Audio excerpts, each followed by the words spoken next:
Paytm வழங்கும் இண்டோய் Chennai lid fest வரும் April 5 மற்றும் 6 தேதிகளில் சென்னை மீனம்பாக்கம் ஏஎம் கல்லூரியில் நடைபெற உள்ளது. முன்பதிவுக்கு வீடியோடைய டிஸ்கிரிப்ஷன்ல இருக்கிற லிங்கை கிளிக் பண்ணுங்க. ஒவ்வொரு மாதமும் 1 கோடிக்கும் அதிகமான பார்வையாளர்களை சென்று சேரும் பேசு தமிழா பேசு சேனலில் உங்கள் நிறுவனத்தை விளம்பரப்படுத்த வேண்டுமா? திரையில் தெரியும் எண்ணை இப்போதே தொடர்பு கொள்ளுங்கள். விருதுநகர் மாவட்டம் ராஜபாளையத்தில் வெள்ளாளர் முன்னேற்ற கழகத்தின் சார்பாக வேளாளர்களின் அரசியல் எழுச்சி பொதுக்கூட்டம் நாள் மார்ச் 30 கம்சிகாபுரம் வாகைக்குளம்பட்டி முருகன் ஆரம்பப்பள்ளி அருகில் உள்ள விளையாட்டு மைதானத்தில் நடைபெற உள்ளது. வேளாளர் சொந்தங்களே அணிதிரண்டு வாரீர். ஒரு வாரத்தில் 18 கொலைகள் நடந்திருக்கு தமிழ்நாட்டில். ஒரே வாரத்தில் 7 நாளில் 18 கொலைகள். இன்றைக்கு மக்கள் கொதிப்படைஞ்சு போயிருக்காங்க. இந்த ஆட்சியை தூக்கி எரியணுன்ற மக்கள் கொதிப்பில் இருக்கிறாங்க. இப்போ தேசிய ஜனநாயக கூட்டணி இல்லாமல் தமிழ்நாட்டில் யாராலும் ஆட்சி அமைக்க முடியாது. இப்படி ஒரு கேவலமான ஒரு கூட்டணி அடிச்சுட்டு மாறுதட்டிக்கிற முதலமைச்சர் தான் இங்கே இருக்கிறார். இன்னைக்கு அனைத்து இந்திய அண்ணா திராவிட முன்னேற்ற கழகமும் பாரதிய ஜனதா கட்சி என்டிஏ கூட்டணி அமைந்தால் தமிழ்நாட்டிலே வேறு எந்த கட்சிக்கும் வாய்ப்பு இருக்காது. இது போன்ற ஒரு கேடுகட்ட ஒரு வேலையை யாராலும் செய்ய முடியாது. இன்றைக்கு வேங்க வயலிலே ஒரே சமூகத்தைச் சேர்ந்தவர்கள் மலத்தை கலந்து விட்டு பிற சமூகத்தின் மீது பழி சுமத்தினார்களோ அதே போலத்தான் காங்கிரஸ் கட்சியை சேர்ந்தவர்கள் திரு சவுக்கு சங்கர் இந்த குடும்பத்தில் இந்த மலத்தை போட்டு பிரச்சனை செய்தார். இது மனித குலத்திற்கு எதிரானது. மனித குலத்திற்கு எதிரான ஒரு விஷயத்தை இவர்கள் செய்திருக்கிறார்கள். இப்போ சர்வாதிகாரின்னு அவர் மேடையில் சொன்னது சரியா இருக்கா? திரு ஸ்டாலின் நான் சர்வாதிகாரியாக நடந்து கொள்வேன் சாரி சொன்னாரா? நான் கட்சிக்காரங்களுக்கு சொன்னார். அவர் கட்சிக்காரனுக்கு சொன்ன மெசேஜ் இல்லை. எனக்கு ஓட்டு போடாதவனுக்கு பூரா நான் சர்வாதிகாரியாக நடந்து கொள்வேன்றது தான் மெசேஜ்.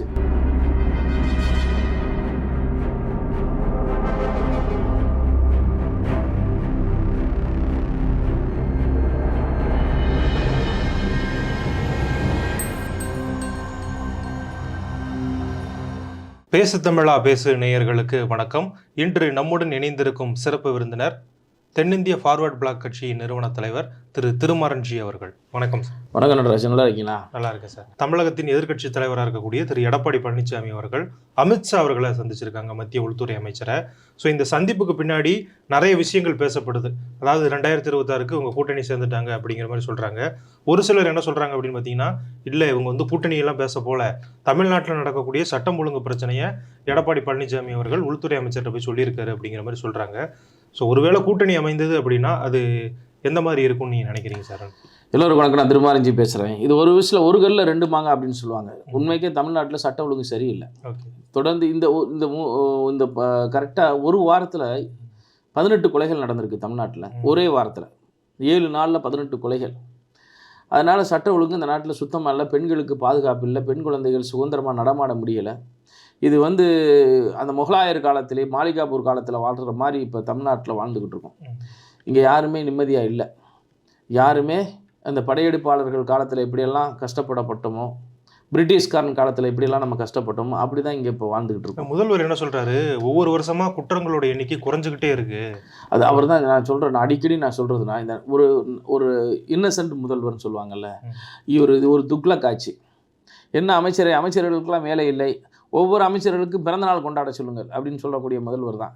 இங்கே இருக்கக்கூடிய முதலமைச்சருக்கு இந்த நாட்டில் அடித்தட்டு மக்களுடைய வறுமை என்ன, வறுமை கஷ்டங்கள் என்ன, மக்களுடைய வாழ்வாதாரம் என்னன்னு தெரியாத ஒரு முதல்வர். குற்றங்களில் எண்ணிக்கை குறைஞ்சிருக்குன்னா இந்த 7 நாளில் 18 கொலைகள் நடந்திருக்கு தமிழ்நாட்டில். மதுரையில் அதில் பெரும்பான்மையான கொலைகள் மதுரை தென் தமிழ்நாட்டில் நடந்திருக்கு. அதனால் நாட்டில் சட்ட ஒழுங்குன்றது சுத்தமாக கிடையாது. பெண்களுக்கு இப்போ நீங்கள் டிவியை திறந்தீங்கன்னா ஒரு ரேப்பு ஏதாவது ஒரு இடத்துல ஒரு போஸ்கோ சட்டத்தில் கைதாகிருக்காரு, ஒரு வாத்தியார் கைதாகிருப்பார். நம்ம ஏரியா இவர் இருக்கார் பாருங்க, அன்பில் மகேஷ் பொய்யாமொழி, நம்ம ஏரியா அன்பில் மகேஷ் பொய்யாமொழி, அவரெல்லாம் பார்த்தீங்கன்னா எதை பற்றியுமே கண்டுக்கிறதில்ல. துதி பாடுறது, சின்னதுக்கு துடி பாடுற வேலையாக தான் அவர் பண்ணிக்கிட்டு இருக்கார். அது விஷயமாகவும் அவர் பார்த்துருக்க வாய்ப்பு இருக்குது. மேலும் இன்றைக்கு மக்கள் கொதிப்படைஞ்சு போயிருக்கான். இந்த ஆட்சியை தூக்கி எரியணுன்ற மக்கள் கொதிப்பில் இருக்கிறான். மின்சார கட்டணம் உயர்வு, பஸ் கட்டணம் உயர்வு, சொத்து வரி உயர்வு. இப்போலாம் சொத்து பதிய முடியாது.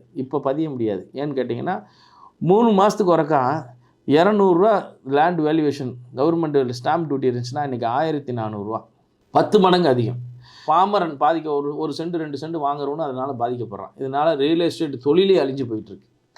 அதனால் வந்து இந்த நாட்டில் மக்கள் வாழ தகுதியற்ற நாடாக தமிழ்நாடு போயிட்டுருக்கு.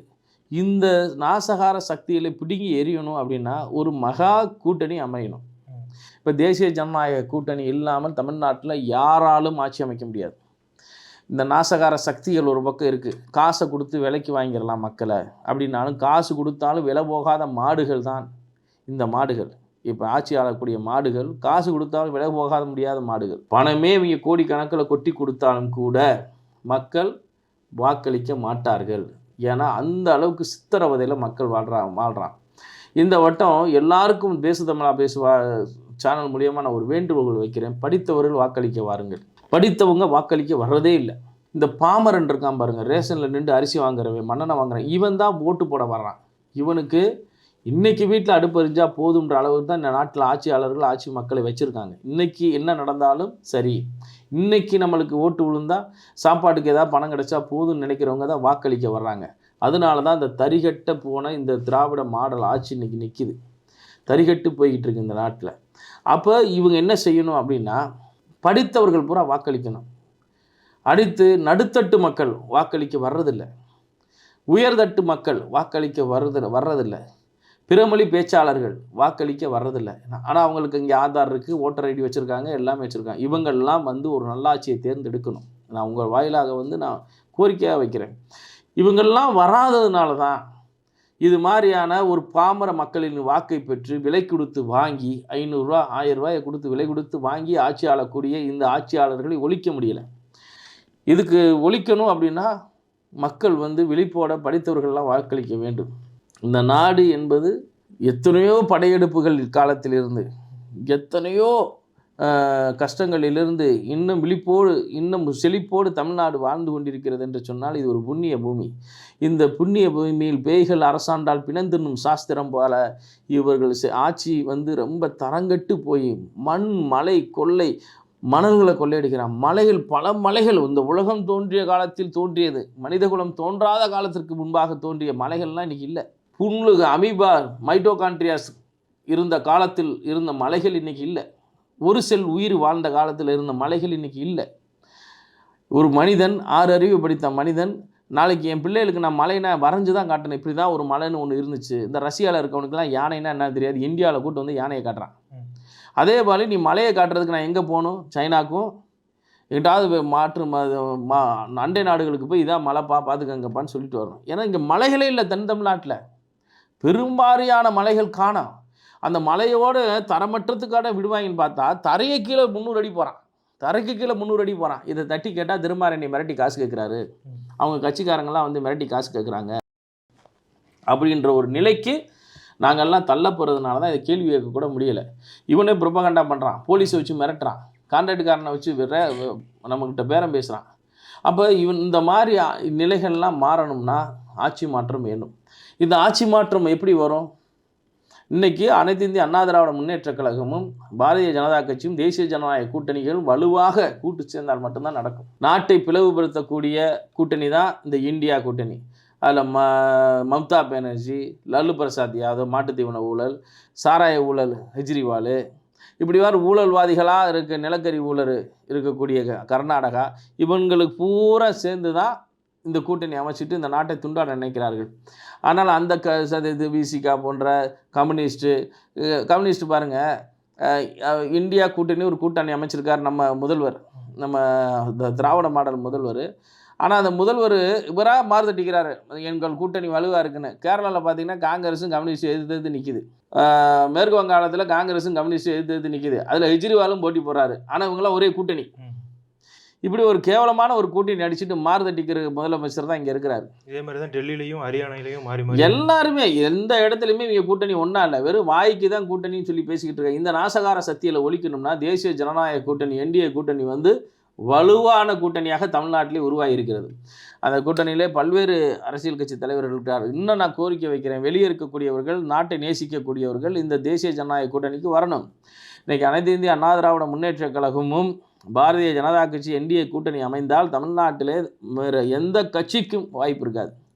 பொதுமக்களுடைய கேள்வி என்னவா இருக்கு, பத்திரிகையாளர்கள் பொதுமக்கள்லாம் என்ன கேட்குறாங்கன்னா, இப்போ எடப்பாடி பழனிசாமி அவர்கள் ஓபிஎஸ், சசிகலா, டிடிவி தினகரன் இவங்க 3 பேரையும் இருக்கக்கூடிய இடத்துக்கு நான் போக மாட்டேன் அப்படிங்கிற மாதிரி சொல்றாரு. ஒருவேளை அவங்க இங்கே வந்தாங்கன்னா இவங்களுடைய நிலை என்னவா சார் இருக்கும்? அதெல்லாம் ஒன்றும் இல்லை. எப்பயுமே அன்னைக்கு திரு அண்ணாமலை அவர்கள் வந்து இந்த கேள்வியை வந்து பத்திரிகையாளர்கள் கேட்டப்போ திரு அண்ணாமலை அவர்கள் என்ன சொன்னார்கள் என்று சொன்னால், எங்கள் கஷ்டப்படுற காலத்தில் எங்கள் கூட யாரெல்லாம் இருந்தாங்களோ அவங்கள நாங்கள் கைவிட மாட்டோம்னு சொல்லியிருக்காரு. அது ஒத்த சொல்லே போதும். யாருக்கும் துரோகம் பண்ண மாட்டோம், யாருக்கும் துரோகம் பண்ண மாட்டோம், அவங்க கைவிட மாட்டோம்னு சொல்லியிருக்காரு. அப்போ அவங்க வெளியேற மாட்டாங்கன்னு நம்ம புரிஞ்சுக்கிறணும். ஒன்று, அவங்க எப்படி பேசப்படும் அப்படின்னா, அனைத்து இந்திய அண்ணா திராவிட முன்னேற்ற கழகம் பாஜகவோடு கூட்டணி, பாஜகவுடன் அமமுக, ஓபிஎஸ், அண்ணன் ஜான் பாண்டியன், திருமாறன் எல்லாம் போக நாங்கள் பாஜகவோட கூட்டணி. எங்கள் கூட்டணி வேறு, என்டிஏ கூட்டணி. என்டிஏ கூட்டணியில் நீங்கள் எங்களோட கூட்டணி வைக்கிறீங்க, அப்படி தான் வரும். அதனால் வந்து இதில் பெரிய சர்ச்சை வர்றதுக்கு வாய்ப்பு இல்லை. ஏன்னா ஒரு தீமையை அழிப்பதற்கு 10 நன்மை சேர வேண்டும். அந்த 10 நன்மைகள் தான் தேசிய ஜனநாயக கூட்டணி. அதில் அனைத்து இந்திய அண்ணா திராவிட முன்னேற்ற கழகம் வந்தால் மீண்டும் ஒரு நல்லாட்சி தமிழ்நாட்டிலே மலரும். Okay sir. இப்போ இன்னொரு முக்கியமான விஷயம் கடந்த 2 நாட்களுக்கு முன்னாடி நடந்தது. சவுக்கு சங்கர் இருக்கார்ல, அவருடைய வீட்டை வந்து துப்புரவு பணியாளர்கள் தாக்கியிருக்காங்க, அது மலம் வீசியிருக்காங்க, சாக்கடை வந்து உள்ளே தெளிச்சிருக்காங்கன்னு சொல்லப்படுது. இது திட்டமிட்டு நடந்தது, செல்வப்பிறந்தை அவர்கள் தான் இதுக்கான காரணம் அப்படின்னு சொல்லிட்டு சவுக்கு சங்கர் ஒரு குற்றச்சாட்டை முன்வைக்கிறாரு. இந்த சம்பவத்தை நீங்கள் எப்படி பார்க்குறீங்க? இந்த சம்பவத்தில் வந்து அது முதல்ல துப்புரவு பணியாளர்கள் நம்ம அவங்கள கோட் பண்ணிட முடியாது. துப்புரவு பணியாளர்கள்லாம் இல்லை, அவங்க ஒரு நாடக ட்ராமா ஆர்டிஸ்ட்டு, பூரா வந்து ஸ்கிரிப்டர் எல்லாமே அவங்க வந்து செல்வப்பிறந்த காங்கிரஸ் கட்சியை சேர்ந்தவங்க.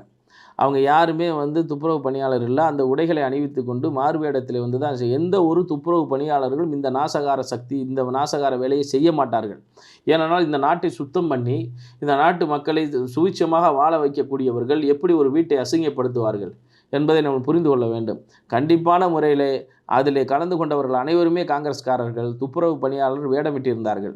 இது போன்ற ஒரு கேடுகட்ட ஒரு வேலையை யாராலும் செய்ய முடியாது. இன்றைக்கு வேங்க வயலிலே ஒரே சமூகத்தைச் சேர்ந்தவர்கள் மலத்தை கலந்து விட்டு பிற சமூகத்தின் மீது பழி சுமத்தினார்களோ, அதே போலத்தான் காங்கிரஸ் கட்சியை சேர்ந்தவர்கள் திரு சவுக்கு சங்கர் மீது குடும்பத்தில் இந்த மலத்தை போட்டு பிரச்சனை செய்து, இது மனித குலத்திற்கு எதிரானது.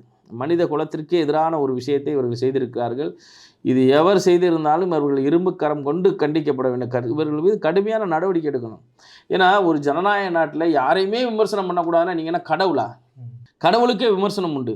எங்களுடைய இந்து மதத்திற்கு விமர்சனம் உண்டு, குரானிலே விமர்சனம் உண்டு, பைபிளிலே விமர்சனம் உண்டு. விமர்சனம் இல்லாத மதங்களே இல்லாமல் போது திராவிட கட்சி என்ன உதிச்சு வந்த கட்சியா? திராவிட கட்சிகள் விமர்சனத்தை தாங்குவோர், நாங்கள் சகிப்புத்தன்மை மிக்கவர்கள், சமூக நீதியாளர்கள். பெரியார் என்ன சொன்னார்? ஒரு செருப்பை எடுத்தோடனே இன்னொரு செருப்பை கொடுங்கடா, அதை விற்று சம்பாரித்த கூட்டம் நீங்கள். நீ வந்து ஒருத்தர் விமர்சனம் பண்ணான்னா நீ அவனுக்கு விமர்சனம் பண்ணுறதுக்கு கருத்து சுதந்திரம்னு சொன்ன ஒரு கூட்டம். ஒன்றும் இல்லைங்க, திருச்செந்தூரில் ஒரு கோயிலில் புதுசாக கட்டி திறக்கப்பட்டது. அது சிவநாடார் கொடுத்தது இந்த பணங்கள்லாம் அந்த கோயிலுக்கு. அதில் இவங்க ஊழல் பண்ணி அந்த பாத்ரூமுக்குள்ளே கதவு இல்லை, தண்ணி பைப்பு இல்லை, எல்லாம் உடஞ்சி விழுகுது. அங்கே அதை போய் ஒருத்தர் வீடியோ போடுறாரு, திருச்செந்தூர்காரர். அடுத்த நாள் காலையில் 5 மணிக்கு போய் சுரண்டி அவனை உசுப்புது. ஏன்னா 7 நாளில் 18 கொலை விழுகுது. இதை பிடிக்க இந்த காவல்துறைக்கு துப்பு இல்லை. ஒருத்தர் வீடியோ போட்டான்னா உடனே அவனை போய் சுரண்டுறது. நம்ம இந்த பிஜேபியில் இருக்கக்கூடிய கலாதேவின்னு ஒரு அம்மா, அவங்க வந்து ஏதோ ஒரு வீடியோ போட்டாங்களாம், சேகர் பாப்பா. உடனே அந்த பிள்ளையை போய் சுரண்டுறது. நீ வந்து நீங்கள் ஸ்டேஷனுக்கு வா, உன் மேலே எஃப்ஐஆர் இருக்குன்னு. என்ன நடக்குது நாட்டில் வந்து? அப்போ சர்வாதிகாரின்னு அவர் மேடையில் சொன்னது சரியாக இருக்கா? திரு ஸ்டாலின், நான் சர்வாதிகாரியாக நடந்து கொள்வேன் சாரி சொன்னாரா? நான் கட்சிக்காரங்களுக்கு சொன்னார். அவர் கட்சிக்காரனுக்கு சொன்ன மெசேஜ் இல்லை. எனக்கு ஓட்டு போடாதவனுக்கு பூரா நான் சர்வாதிகாரியாக நடந்து கொள்வேன்றது தான் மெசேஜ். அப்போ நீங்களாம் ஒழுங்காக இருங்கடான்னு அர்த்தம். இப்போ என் மேலே எத்தனை வழக்கு, எத்தனை தடவை இவங்க ஆட்சியில் நான் சிறைக்கு போனேன். இதே போல தான் இந்த அரசாங்கத்தை யாரெல்லாம் எதிர்த்து பேசுகிறாங்களோ அவங்கெல்லாம் சிறைவாசம். இந்த அரசாங்கத்தினுடைய குறைகளை யாராவது சுட்டி காட்டினா உடனே சிறைவாசம். அவர் தெரியுமான்னு பேசுகிறான் பாருங்க. அவருக்கு மட்டும்தான் இங்கே வாழ்க்கையை தவிர இங்கே ஜனநாயகத்தை பேசக்கூடிய எவனுக்கும் இங்கே வாழ்க்கை கிடையாது. ஏன்னா எல்லாருமே வந்து இந்த ஒருத்தர் என்ன குடியாத்த குமரன் அந்த பெண்களை பேசி விளக்கமாத்தோட போயிட்டாங்க. அங்கே இப்படி பேசி செருப்படி விளக்கமாடி வாங்குறவங்கலாம் நிறைய பேர் இருக்காங்க. அதனால் வந்து மக்களை பொறுத்த அளவில் தெளிவாக இருக்கான். இந்த ஆட்சியை தூக்கி எறியணும்னா தேசிய ஜனநாயக கூட்டணியில் திரு எடப்பாடி அவர்கள் வந்து சேர்ந்தார்கள் என்று சொன்னால் அனைவருக்குமே நல்லது. குறிப்பாக அனைத்து இந்திய அண்ணா திராவிட முன்னேற்றத்துக்கு நல்லது. ஆனால் நிறைய பாஜகவினர் என்ன சொல்றாங்க அப்படின்னா, நம்ம தனியாகவே நிற்போம், நம்ம தலைமையில் ஒரு கூட்டணி வைப்போம் அப்படிங்கிற மாதிரி சொல்லிட்டு இருக்கோம். நாங்கள்லாம் அதை தான் நம்ம பார்லிமெண்ட்லேயுமே அதை தான் சொன்னோம். தனியாக தான் நின்றோம், தனியாக தான் பார்க்குறோம். நாங்கள் சின்ன சின்ன கட்சிகள், அது ஒரு சில கட்சிகளை தவிர மற்ற எல்லாம் சின்ன கட்சிகள் தான் நின்று நம்ம 18% வாக்குகளை பெற்றிருக்கோம். அதனால தான் இன்றைக்கி பாஜக இல்லாத ஆட்சி, எந்த ஆட்சியும் இங்கே வந்து கூட்டணி கட்சிகள் ஆட்சி அமைக்க முடியாது. திமுக அல்லாதவர்கள் பாஜகவை ஒதுக்கி யாரும் இங்கே ஆட்சி ஆள முடியாது என்பதில் திண்ணமாக இருக்கிறாங்க எல்லாரும். அமித்ஷா அவர்களே அதான் சொல்லியிருக்காரு, என்டிஏ கூட்டணி தான் ஆட்சி அமைக்கும். என்டிஏ கூட்டணி தான், அதில் எந்த மாற்று கருத்தும் இல்லை. என்டிஏ கூட்டணி தான் ஆட்சி அமைக்கும். அந்த ஆட்சி அதிகாரத்தில் திருமாறனும் இருப்பேன் கண்டிப்பான முறையில்.